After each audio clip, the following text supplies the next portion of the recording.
আসসালামু আলাইকুম। বিশ্বকাপের চরম এবং গুরুত্বপূর্ণ মোমেন্টস এখন চলে আসছে। অর্থাৎ প্রত্যেকটা দল একটা করে ম্যাচ খেলে ফেলছে। এখন দ্বিতীয় ম্যাচ খেলার বাকি এবং এই দ্বিতীয় ম্যাচটা প্রতিটা দলের জন্য বেশি খুবই জরুরি, ইম্পোর্টেন্ট হয়ে দাঁড়িয়েছে।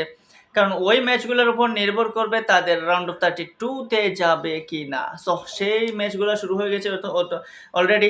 এখন আজকে যেটা গুরুত্বপূর্ণ একটা ম্যাচ, যে ম্যাচের কথা বলতেই হয়, যেখানে স্বাগতিক মেক্সিকো তাদের প্রতিপক্ষ এশিয়ান পাওয়ার দক্ষিণ কোরিয়া।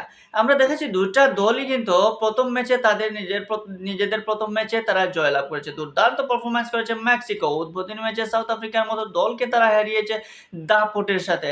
সো সেই সাথে দক্ষিণ কোরিয়াও কম না। চেক প্রজাতন্ত্রের মতো একটা দল যাদের শারীরিক গঠন খুবই বলা যায় যে আনকমন, অনেক লম্বা প্লেয়াররা, এবং এই লম্বা প্লেয়ারদের খাটো দক্ষিণ কোরিয়ার প্লেয়ারদের সাথে খেলতে গিয়ে অনেক হিমশিম খেতে হয়েছে দক্ষিণ কোরিয়ার প্লেয়ারদের। তারপরেও কিন্তু মাথা খাটিয়ে বুদ্ধি দিয়ে চেক প্রজাতন্ত্রের মতো দলকে দক্ষিণ কোরিয়া হারিয়েছে।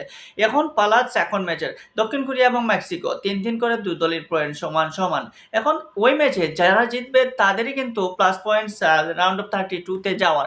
এবং সেই গুরুত্বপূর্ণ মোমেন্ট বা গুরুত্বপূর্ণ ম্যাচ যেটা, এই ম্যাচে দক্ষিণ কোরিয়া কি আসলেই পারবে মেক্সিকোর মতো একটা দলকে? মেক্সিকো প্রত্যেকটা বিশ্বকাপে কিন্তু দারুণ পারফরমেন্স করে, বিশেষ করে গ্রুপ পর্বে তারা সবসময় দাপটের সহিত ফুটবল খেলে, এবং সেই ফুটবল খেলার কারণে প্রত্যেকটা ফুটবল টুর্নামেন্টেই তাদেরকে আলাদাভাবে সমীহ করতে হয় প্রত্যেকটা দলকে। আবার দক্ষিণ কোরিয়া এশিয়া অঞ্চলের সেরা দল। বিশ্বকাপে হয়তো তাদের তেমন কোনো রেকর্ড নাই। রেকর্ড বলতে তাদের সেরা সাফল্য হচ্ছে 2002 বিশ্বকাপ। যে বিশ্বকাপে তারা আয়োজক ছিল, সেই বিশ্বকাপে তারা খেলেছিল সেমিফাইনাল। সো সেই দক্ষিণ কোরিয়া এবং বর্তমান দক্ষিণ কোরিয়ার মধ্যে তফাৎটা হচ্ছে যে আগের দক্ষিণ কোরিয়া চেয়ে বর্তমান দক্ষিণ কোরিয়ায় স্টার বলেন বা পারফর্মার বলেন, অনেক পারফর্মাররা রয়েছে। তো সেই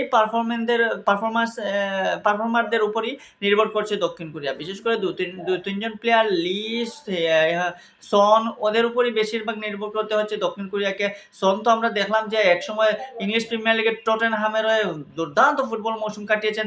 এবার হয়তো তিনি ইংলিশ প্রিমিয়ার লিগ ছেড়ে আমেরিকার মেজর সকার লিগে চলে গেছেন। সো মেজর সকার লিগে গেলেও তার পারফরমেন্সে এখনও কোনো ধরনের ত্রুটি দেখা যাচ্ছে না। বিশেষ করে দক্ষিণ কোরিয়ার ফার্স্ট ম্যাচ আমরা দেখলাম, সেই ম্যাচেও অপরদিকে লির খেলাও দারুণ লিয়ে খেলতেছেন। বায়ার্ন মিউনিখের এই প্লেয়ার, যদিও বায়ার্ন মিউনিখের রীতিমতো প্রত্যেকটা ম্যাচে সুযোগ পান না, তারপরেও যখন পান তখন পারফরমেন্স করেন। সো এই তারকা নির্ভর প্লেয়ারদের উপরই দক্ষিণ কোরিয়ার ফ্যানদের একটু বেশি আশাবাদী। এখন দক্ষিণ কোরিয়া এবং মেক্সিকোর খেলাতে যদি দেখেন, তাহলে মেক্সিকো সবসময় ডিফেন্স রক্ষণ ভাগ যেটা আছে সেটাকে রক্ষা করেই কিন্তু তারা আক্রমণে যায়, এবং তাদের সেই আক্রমণটা তাকে নিখুঁত পরিমাণে।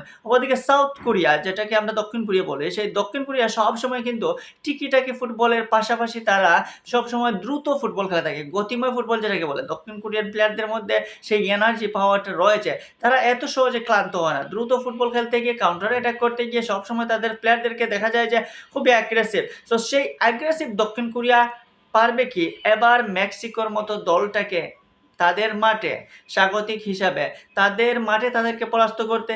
এটা হচ্ছে টাফ একটা ম্যাচ হবে দক্ষিণ কোরিয়ার জন্য। এটা খুবই চ্যালেঞ্জিং একটা ম্যাচ হবে, যে মেক্সিকোর মতো একটা দলকে হারানো তাদের মাঠে খুব বড় চারটিখানি বিষয় না। কারণ ওদেরকে হারাতে হলে সেরা পারফরমেন্স করতে হবে। দক্ষিণ কোরিয়া যে পারফরমেন্স চেক প্রজাতন্ত্রের সাথে দেখিয়েছিল, সেই পারফরমেন্সও দেখাতে হবে।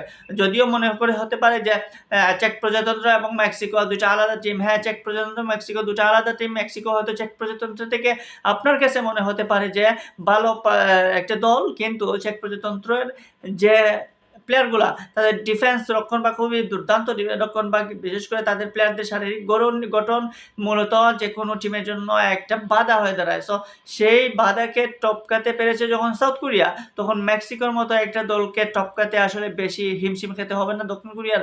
সো আশাবাদী আমরা যে এশিয়ান পাওয়ার দক্ষিণ কোরিয়া এবার বিশ্বকাপে ভালো কিছু করবে, সেই সাথে মেক্সিকোকে হারিয়ে তারা রাউন্ড অফ 32-র জন্য সহজ করবে তাদের সমীকরণটা, এবং সেই সমীকরণের ফলে এশিয়ান ফুটবলের জয়যাত্রার দক্ষিণ কোরিয়া আর একটু বেশি সামিল হবে, এবং দক্ষিণ কোরিয়াকে দেখে এশিয়ান ফুটবলের যে অন্যান্য দলগুলো আছে তারা আরও উজ্জীবিত হবে। সো অপেক্ষায় দেখুন দক্ষিণ কোরিয়া নাকি মেক্সিকো। আপনার কাছে কি মনে হয়? আমার কাছে তো দক্ষিণ কোরিয়াই মনে হয় জিতবে।